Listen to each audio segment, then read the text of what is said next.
All right. So, a 17-year-old boy is under investigation for using AI to deepfake new images of at least 16 underage girls from his school. If I am not mistaken, he is from Madrid. Let me just confirm that. I'm pretty sure. Yes, he is from Madrid. So moving on with the article, the fakes were circulating on social media and being sold. Police confirmed the images were manipulated from real photos to make the girls appear completely naked. The teen is being investigated for corruption of minors. Spain does not yet have a law criminalizing, AI generated sexual deepfakes without consent, although a bill was introduced in March of this year. A similar incident in 2023 led to 15 minors getting probation for generating fake nudes of schoolgirls using AI. I think for me, the bigger picture here is this case really just showing the gap between how we are seeing technology evolve and then the legal protections that are being placed to ensure that we're keeping the technology as well as individuals safe. And in this case, because it does involve minors, I think that it's worth considering how much damage that can do to them from a psychological level. Yes, the image is fake. However, these young girls, 16 young girls, these are their actual faces. And so, with AI becoming easier to use, not needing to know how to code, being able to create harmful content, obviously that does have real life consequences. So just because it's fake doesn't mean that those girls are not suffering any trauma behind this situation. I think it's important to consider AI, ethics, digital consent, all of these things that go into this particular situation.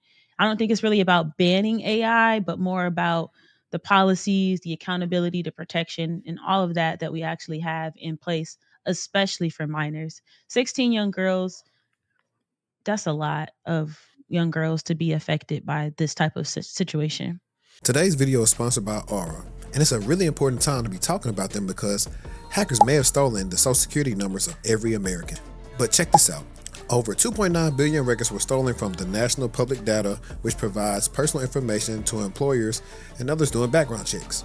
These stolen records include a person's full name, address, date of birth, phone number, and most importantly, social security number. And members of the hacker group have reportedly released this information for free online. Now, this could be incredibly dangerous to you because people can open up all different type of things in your name and you won't even know it. If you weren't taking precautions with your personal information online before this, then this should be a huge wake-up call. You've never been more vulnerable online than you are right now. But I'm not too worried about that because I use Aura. Aura monitors your personal data, including your social security number, across billions of data points like the dark web and public court records to detect and alert you to potential identity theft. They give you up to $5 million in identity theft insurance should the worst case scenario happen. They also provide a bunch of other features to keep you safe online, all inside one app.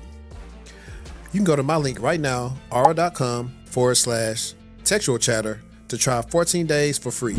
That'll be enough time for Aura to find out if any of your personal data is exposed. I highly recommend you do this right now because not only is the National Public Data not going to do anything to help you, they probably aren't even going to face any repercussions for this leak. I'm not leaving myself and my family vulnerable to data breaches. If you don't want either, you can go to aura.com/textual chatter. Yeah, I think it's only going to get worse.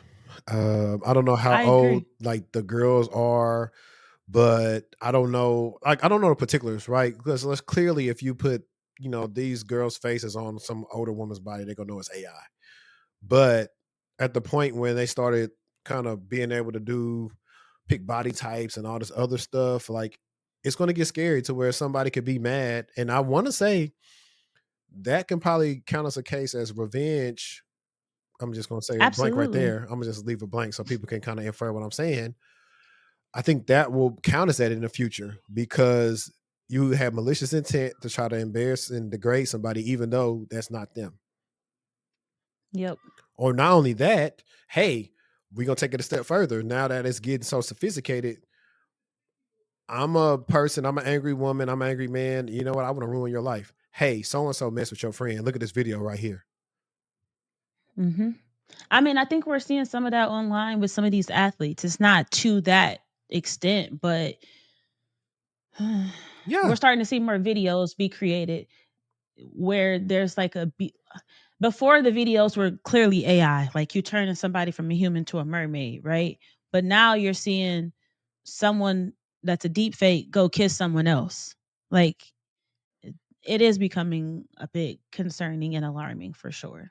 yeah. So this is going to go back into why I feel like kids should not have unlimited access to computers. Why you got to get out of that I'm your friend stage with your kids, because stuff that you don't know they're doing could cost them their future, and you need to sit them down and talk to them about this type of stuff, because that's not what you're supposed to do with it. You know, they probably think it's Yep. cool. A lot of these are actually conversations that go into having with kids, like, okay, hey, what's going on? What you feeling? I know you got hormones and all this other stuff. That's when it's gonna come down to being parents. And with our epidemic of so many single parents in the US, I feel like how tricky this is gonna be to be able to even get a grasp on what your child may or may not be doing if you have to work all the time, if you're not computer savvy, if you don't know how to block certain things, or they're looking at you while you're doing stuff. So it's a lot. Not to mention, there's only so much you can prevent them from doing at home. They go to school, it's even worse.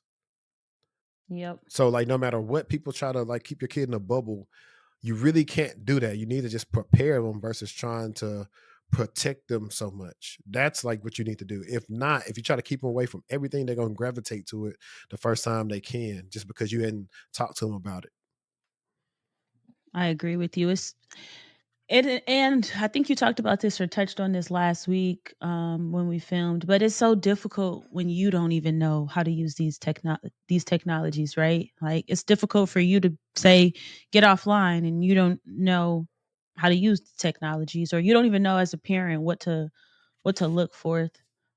Yeah, and I That's why like I really love Cyber Ferrar for something. Let me look up her name so I don't get it right. But she makes a lot of content for parents, especially those who have kids who game, and she talk about the different protections and stuff. okay, Um, what is her name? and that's why I like AT&T Smart Home or Smart Hub, where and also my Yes, Netgear. But if I want to, okay, I'm gonna take the TV offline. I'm gonna take all this stuff offline. So now, hey, you should have listened. I told you, be off the computer, or I just do a Destiny at like every whatever night time, so you can't be sticking around on doing stuff on it because you don't have I miss access to AT my and stuff. T. They have one of the best apps and securities out here from ISP. So that, like you said, you can Yeah, see every device that's connected. Like you said, you can kick devices off. You can give them a time frame. There's a lot of control that you have with that app that you might not experience with other applications. But her R- name is Cyber Farida.